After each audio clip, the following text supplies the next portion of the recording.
Olá, hoje a gente mergulha no capítulo 24 de Isaías. É um texto, assim, bem denso. Ele descreve um cenário de juízo que cobre a terra inteira, sabe? Uma devastação que parece não poupar ninguém. Fala que vai ser igual para todo mundo. Sacerdote e povo, senhor e servo, quem vende e quem compra.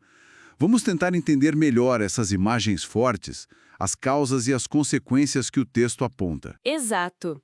Logo de cara, o capítulo já estabelece um tom bem sombrio, né?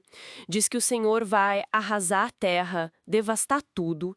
E o motivo principal, segundo o texto, é que a terra está contaminada pelos seus moradores. Especificamente porque eles desobedeceram às leis, violaram os estatutos e, o ponto-chave, romperam a aliança eterna. Essa aliança eterna é um ponto central, então. Sim, parece ser algo fundamental, talvez um pacto antigo que rege a relação de Deus com a humanidade e até com a própria criação, né? E a quebra disso, bom, tem consequências cósmicas. E que consequências, né? O texto descreve de um jeito muito visceral. A terra seca, murcha, definha. Fala de uma maldição que consome as pessoas. Sobram poucas. O que me pega mesmo é a descrição da perda total da alegria. O vinho novo seca, a videira murcha, não tem mais som de tamborim, de harpa. Até a bebida fica amarga. Uhum. Parece que vai além da destruição física. É como um colapso da vida, da cultura. Precisamente. Essa ausência de alegria é um jeito muito poderoso de mostrar a profundidade da desolação. E a universalidade disso também é interessante, né? Não é só um castigo para um povo inimigo, não. Atinge todo mundo, todas as classes.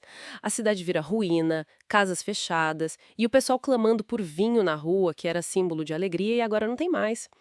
Toda a festa vira tristeza. E aquela comparação com o que sobra depois da colheita, né? Da azeitona, das uvas, só uns restos.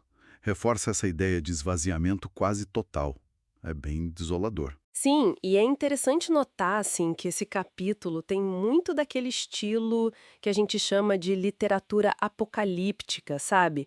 Visões de julgamento cósmico, a ordem natural das coisas sendo invertida, o mundo como a gente conhece se desfazendo.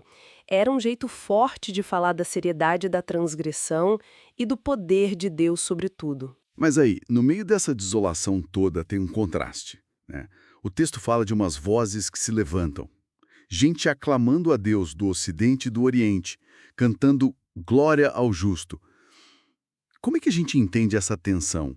Desespero e louvor quase juntos. Isso é comum nesse tipo de texto profético ou apocalíptico. Mesmo no pior cenário de juízo, continua a afirmação da justiça, da majestade de Deus. Talvez aponte para um grupo que permaneceu fiel ou para a certeza de que, apesar do caos, o plano divino vai prevalecer, entende? Mas essa esperança não cancela o julgamento que continua. E continua pesado. Volta com imagens de terror, cova e laço. A ideia de que não tem para onde fugir, né? E a própria terra reage de forma violenta. Treme, cambaleia como um bêbado, se racha com o peso da sua rebelião. Essa imagem da terra bêbada, instável, é muito forte. É muito gráfica, sim. Além da instabilidade física óbvia, essa metáfora pode sugerir uma desordem moral, espiritual profunda. A Terra, quase como uma pessoa, né? Sofrendo as consequências do erro humano, perdendo o equilíbrio. Como se estivesse tonta com tanta maldade. E a queda final, para não mais se levantar, indica que a situação é grave e irremediável sobre esse juízo. E o julgamento não fica só na terra. O texto fala em punir os poderes em cima nos céus e os reis embaixo na terra, e que eles vão ser reunidos como prisioneiros. O que significa essa ampliação para céus e reis? Isso eleva tudo a um nível cósmico, de soberania total de Deus. Não são só as pessoas comuns as culpadas, mas também as estruturas de poder. Tanto as humanas, os reis, quanto as espirituais ou cósmicas, os poderes nos céus, que também contribuíram para a bagunça toda. A ideia é que nenhuma autoridade que se opõe a Deus vai escapar. Todas serão dominadas. Entendi. E aí a gente chega no clímax. A lua se envergonha, o sol se humilha. Por quê? Porque o Senhor dos Exércitos reinará no Monte Sião e em Jerusalém, glorioso na presença dos seus anciãos. A glória de Deus se manifestando diretamente vai ser tão intensa que vai ofuscar até o sol e a lua, que são criações dele. É a afirmação final: Deus reina absoluto. Se a gente conecta isso com todo o resto, parece que essa devastação toda, esse julgamento cósmico, é tipo uma preparação necessária, sabe? Uma purificação radical para estabelecer essa nova ordem divina que ninguém mais vai contestar. Então, resumindo, Isaías 24 traz essa visão avassaladora de um juízo universal, e a causa é a quebra da tal aliança eterna.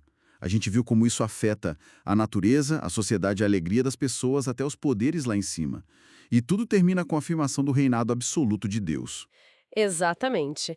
E isso deixa a gente com uma reflexão importante, voltando ao começo da nossa conversa, o papel central dessa aliança eterna. O texto coloca ela como a base da ordem do mundo. Fica a pergunta, né, sobre qual seria exatamente a natureza dessa aliança no contexto de Isaías e a profundidade das consequências de quebrá-la, como a gente viu aqui. Um tema que ecoa bastante na Bíblia, né?